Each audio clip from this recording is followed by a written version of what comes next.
CBS has abruptly canceled The Late Show with Stephen Colbert after 33 years on the air between Colbert and David Letterman. The network insists that the decision was strictly financial, but tonight there are growing calls from lawmakers for transparency, and the Writers Guild of America is demanding an investigation. All of this comes days after Colbert used his show to criticize CBS's parent company, Paramount, over its $16 million settlement with Donald Trump. Some suspect the settlement could be tied to a merger Paramount was trying to push through with Skydance. And Colbert openly called it a, quote, big fat bribe. And today we learned the head of Skydance was in Washington just this week pushing for Trump's FCC to approve the multi-billion-dollar deal. The nightcap is still here. Liz, you discovered Stephen Colbert. He was a correspondent on Good Morning America. Some would argue he was writing puff pieces. You stole him, put him on at the Daily Show. What is your reaction to all of this? There is not a snowball's chance in hell there is not politics behind this. I simply don't believe it. Why? Because Stephen Colbert is a threat on many levels. Stephen Colbert is not only a brilliant satirist, Stephen Colbert is a staunch Catholic Christian, wears it, and brings the social justice piece coming from his core. And every single night, he knows how to walk that line of humiliating Trump and the policies with the gravitas that the right cannot do. And have you ever seen them try to be funny? Gutfeld and that whole gang of garbage. It is so not even close. And I just believe that everybody is scared. And and I know we're going to talk about it, but like when so many companies have to rely so much on mergers and Trump and all of that, the people who resonate the most oftentimes are the comics who can mix politics and humor and expose hypocrisy in that way that makes you feel smarter, makes you feel hopeful, and those two things are key, and that's the one thing he does. You know, in my experience when I was a spokesperson on the other side of this and now in the hosting shows, I know that the reporters and the media organizations, they never want to make themselves a story.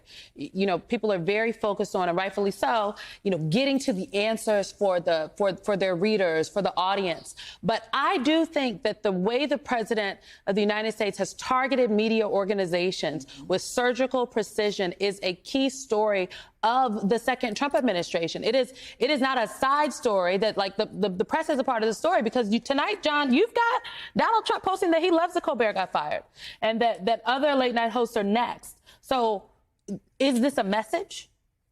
Yeah, it's absolutely a message. He's taking credit for it. Right? I mean, it's not like everybody's like, oh, what happened behind the scenes? And Donald Trump's basically doing an end zone dance and, indicating to everybody he's the one that caught the ball and ran it down the sideline and probably threw it to himself. So, yeah, it's absolutely a message. Satire is the lifeblood of a free society. And as an adjunct to that, I think a free press, very much in the same vein of that satire. I would just say for journalists, like you have to like kind of put blinders onto it, and you just do your job and you report as much as you can, and without fear or favor. If the chips fall in an ugly way, if reporting is stifled, if comedy is stifled, if dissent is stifled, it's not going to be because journalists back down. The journalists themselves, again. The media organizations, some of them different, yeah. Right, but yeah, no, you don't listen to someone in power telling you not to write something because they don't like it. Yeah, right. You know, David Graham Charles writes in The Atlantic, and I'm a quote, institutions that are willing to sacrifice their values for the government's favor are likely to end up with neither. What do you think? I think there's a truth to that, but I think we have to sort of understand how we got here. Two things can be true. I think for Paramount, this does make financial sense in the sense of trying to shave things down to make this deal with Skydance. Hold on. I didn't say anything, but I made a face, but I do think that like it was the highest rated show. They didn't say they offered him a pay cut. They said the show's gone. Right. Okay, and that's fair. That's fair. If we're following this journey, we've seen Paramount and its subsequent entities consistently laying off hundreds of people. And so I don't necessarily think it's an either or. I think that the justification on the surface can be, oh, it's a financial consideration.